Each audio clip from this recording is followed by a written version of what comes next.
Hey guys, today we're gonna learn how to barbell deadlift. Yes, the last video in this trio. After this, you'll know how to squat, bench, and deadlift, and you'll be on your way to being an official power lifter.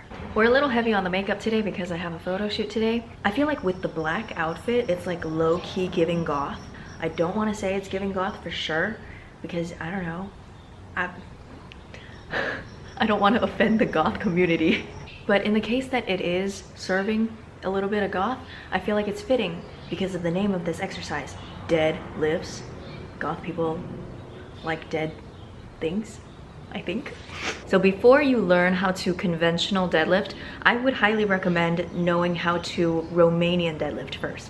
So there are 3 main deadlifts that I typically teach people: the Romanian deadlift, the conventional deadlift, and the sumo deadlift. So I actually used to pull sumo, which is a really wide stance. And I actually don't pull sumo anymore because of a hip injury. So I pretty much exclusively pull conventional now, and I can't demonstrate sumo. So I'll link a video teaching you how to sumo deadlift in the description box below in case that is something you want to explore as well. So the barbell deadlift is different from the bench and the squat in that it is a lot easier to learn, in my opinion. And the reason for this is because with the deadlift, you are picking up a weight off the ground instead of having it above you. You know, bench press, you're trying not to let it crush you. Squat, you're trying not to let it crush you. Deadlift, if you can't pick it up, you just put it back down on the ground, or it stays on the ground. So lucky for us, this is a pretty easy lift, relatively. Of course, being a compound movement, it does come with its own nuances and technicalities, and there are definitely things to learn here. So let's get into it. Okay, so this is a Romanian deadlift. I am hinging at the hip. I am keeping my back in a nice flat position. I am by no means doing this. This is what a lot of people get wrong when they learn how to deadlift for the first time. They don't know how to keep a flat back. And that's why when you're, I don't know, moving and you pick up a box, you pick it up like this and you pull your back. And then you're like, damn, I should have used my legs instead of my back. Well, learn how to use your legs instead of your back. I have a pretty descriptive reel on how to Romanian deadlift properly. I'll link that in the description box below just so we can get onto the conventional. So make sure that you feel good doing those. Your form looks good, and you can feel that hamstring stretch. You can feel some glute activation. Once you get that and you can comfortably do about 10 to 15 reps, and without losing your form, you are ready to go. I always start out with a set of 20 reps as a warm-up before I go into my conventional deadlift. The reason for this is just because it activates my posterior chain. So my posterior chain is basically my butt, my hamstrings, all the muscles running along the back of my legs. That's what posterior means, the back of. It's important to activate the posterior chain because for a lot of people, it's not automatically activated. Because in our daily lives, we're just sitting at the computer, using our back to pick stuff up. Okay, so with deadlifts, we use bumper plates. The reason for the bumper plates is because they set the barbell at the exact perfect height that you want it. They're called bumper plates. I actually don't really fully know why. I think it's just because they're meant to bump, like bumper cars, they're like meant to bump into each other. Bumper plates are meant to bump into the ground. Okay, so this is only 10 pounds. And most of the time, when you see a 10-pound weight, it's smaller. It's smaller. Usually it's the 45s that are this big. But with bumper plates, they're all the same size. So if your gym is halfway decent, they will have very light bumper plates, as in like 5 pounds. Okay, you can feel free to start with those. I think typically people use those for Olympic weightlifting because they're, you know, tossing the weights around and they want to be able to start a little bit lighter. But if you have already lifted weights for a few months, you can feel free to honestly start with 10 pounds on each side. With a 45-pound barbell, that would be 65 pounds. Now, especially if you are a skinny little girl like I used to be and still low-key am. 65 seems like a lot of weight, okay? 65 seems like a lot of weight. I would not recommend you start bench pressing with 65 or squat with 65. However, with deadlifts, since you are picking it up off the ground, there is significantly less risk. 65 is really not that much for a deadlift, so if your gym doesn't have the 5-pound bumper plates on each side, that's fine. Just start with a 65, you'll be okay. All right, so I am approaching the bar, yes? This is how close you want to get to it. There's like an inch there, okay? You want your shins to be right up against it. As for where you should place your feet, I would say hip width apart is most appropriate. You can even have a little bit of a toe flare. With conventional, it's not that crazy, it's not that integral. However, with sumo, you're gonna be out here and your toe flare is gonna be pretty exaggerated. But with conventional, you can pretty much just have your toes forward. I usually deadlift right around here. The reason that you want a little bit of a toe flare is that it engages the glutes. So I'm this close, now what? First of all, you want to make sure that you are standing at the center. I've talked about this in the previous 2 videos with squat and bench, but that is the center knurling. That's how you know it's the center, hip width apart. As for grip, it honestly kind of varies from person to person. Some people like to grip kind of like right there.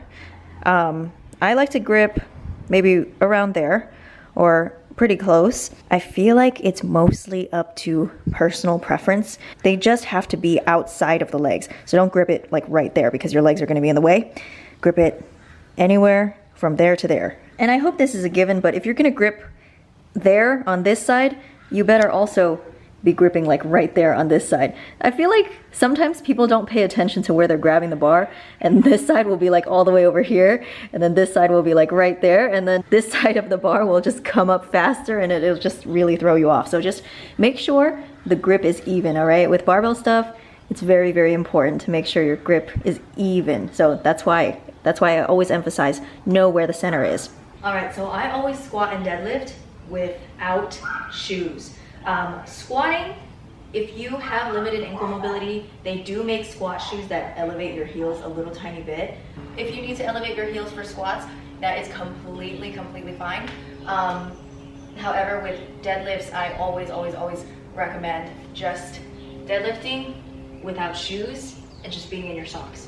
Or Converse, any flat-soled shoes would work, but nothing beats just the bare feet. Now earlier I mentioned that the deadlift activates the posterior chain. It recruits the posterior chain. So the posterior chain is activated when you are on your heels specifically, which is why I like to also warm up with the Romanian deadlift barefoot. When I lift up my toes in the Romanian deadlift, I'm able to really focus on just pushing through my heels and using my ass. So when I move on to conventional deadlifts, I'll keep the shoes off. My glutes are activated, my hamstrings, they're all awake. They're all awake and ready to fire. Isn't that cool? Now squats, it's fine to elevate your heels and be more on the balls of your feet because it's a lot of quads. You're pretty much using your entire leg. Deadlifts, it's not a lot of quads. It's some, but it's not a lot, especially when compared with squats, okay? So just to clarify, with Romanian deadlifts, it's fine to lift up the front just to cheat that activation a little bit because it's just a warm-up. But with actual working sets of deadlifts, you want to have even foot pressure, but you don't want to shift. You do not want to shift onto the front of your feet. Neither do you want to just deadlift on your heels. Okay, so you know how close to get to the bar, you know where to grab on the bar. Let's do it. Let's apply. So this is what it looks like.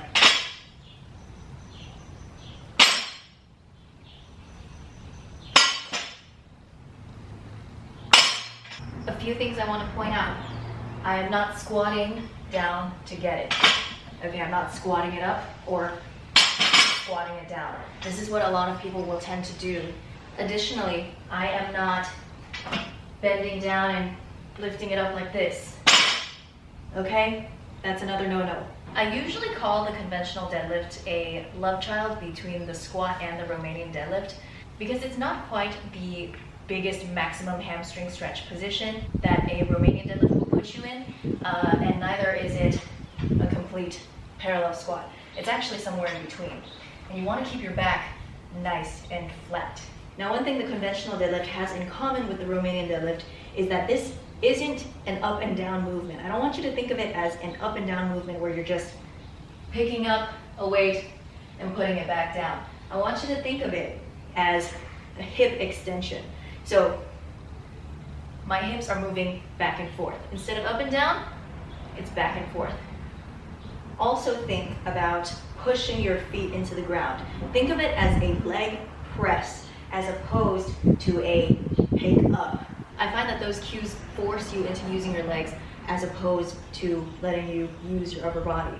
So I'm not sure if it's obvious from this camera angle, but the ideal triangle, you see this triangle here? The ideal triangle is created when the shoulder is stacked right on top of the barbell. So this is a vertical line, perpendicular to the floor.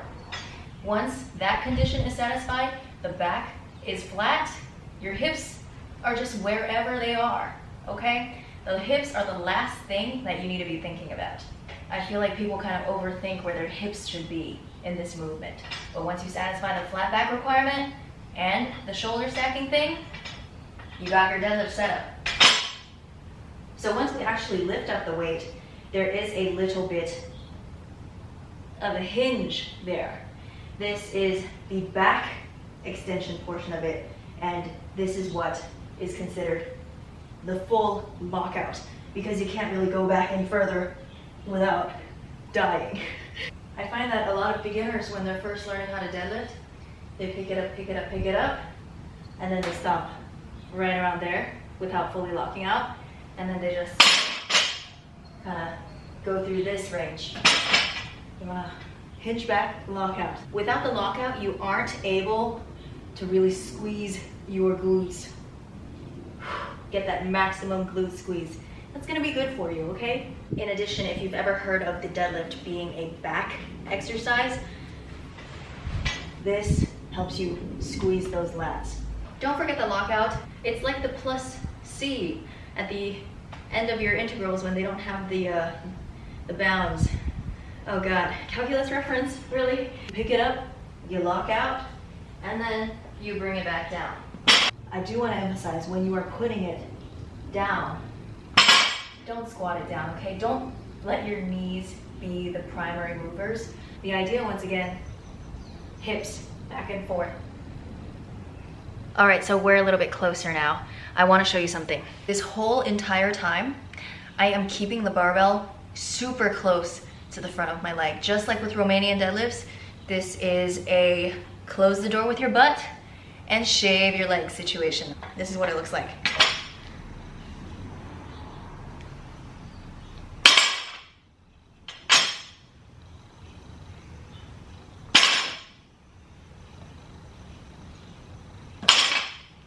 That is really, really close.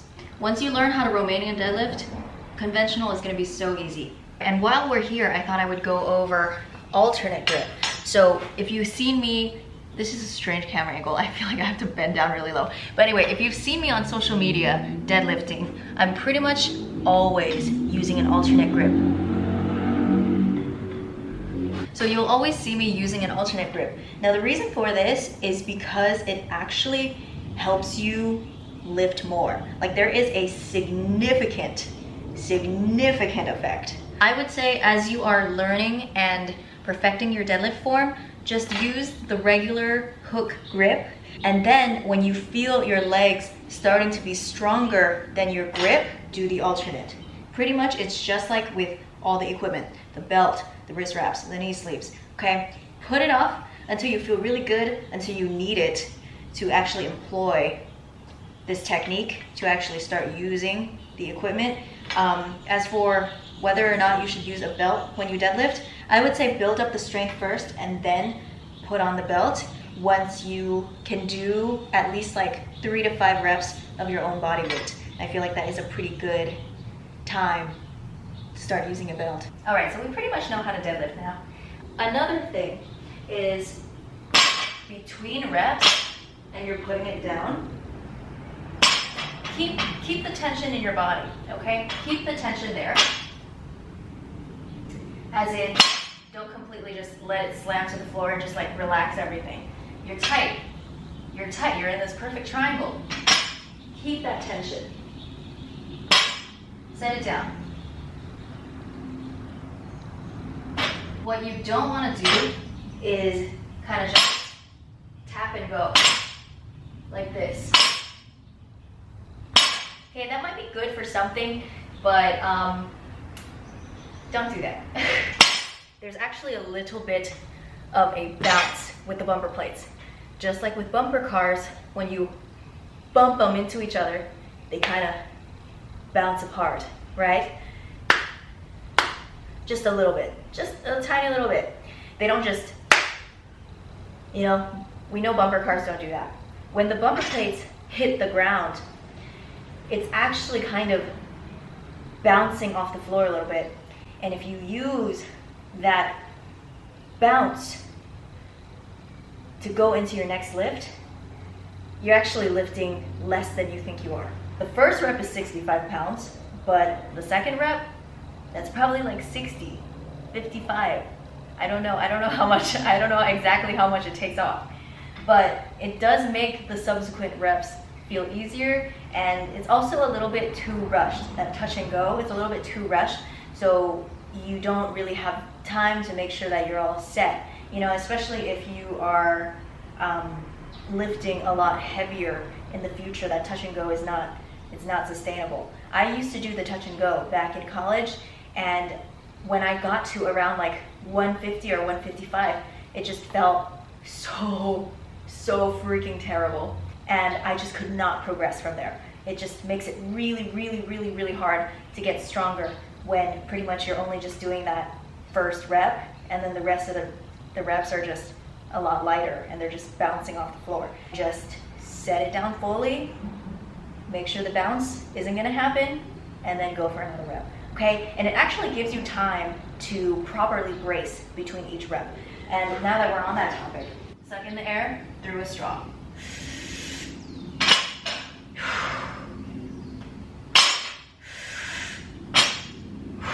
Just like with squats and benching, you want to make sure that the air goes here. I mean, technically air doesn't go there, right? It fills up your lungs, but there is a big difference, as I've said in the other two videos, between breathing into your chest and breathing into your stomach. With all three lifts, you want to make sure you breathe into the stomach to fill up that abdominal cavity and support your spine. Create that intra-abdominal pressure. And let me tell you, when you build your deadlifts with that kind of foundation, you are not building your house on stilts. It's gonna make it so much easier for you to properly progress and get stronger. Between the person who's just bouncing their weights off the floor and not taking the time to properly brace and not controlling every tiny little movement, and the person who is doing all of that control, taking their time between sets, properly bracing, between those two, who's gonna get stronger? The second one. And you wanna be the second one. Okay, I was both of those people, and based on my personal experience, being the second one got my deadlift up to 200. A lot of you on my social media might see me brace and prep my deadlift like this.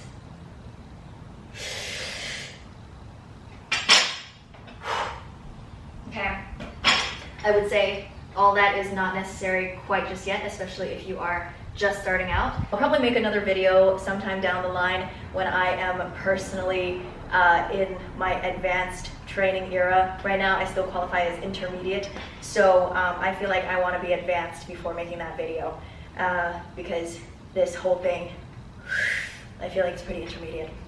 I feel like typically the barbells are kind of the challenge, the final boss, right? In order to get comfortable with being in all areas of the gym. I feel like, you know, a lot of girlies will typically start out with being on the yoga mat and then starting with some 5-pound dumbbells and then getting into the bigger dumbbells and using the machines. But you know, a lot of girlies will kind of save the barbells for last and some of the more intimidating machines. But now I hope after having made these 3 videos, I was able to help I was able to help demystify the barbell. I've written 5 free programs, and I'm gonna link them down below. Complete beginner program, home workouts, dumbbell only, beginner to barbell, and intro to powerlifting. You see, there's kind of like a progression there. So the point of these 3 videos was to accompany these free programs. So if you want to give those programs a try, you know how to squat, bench, and deadlift now because of these videos. Yeah! Anyway, I hope you enjoyed today's video and or learned something new. And as always, let me know if you have any questions down in the comment section below, and I'll try to get back to you. Okay, bye, have a good day!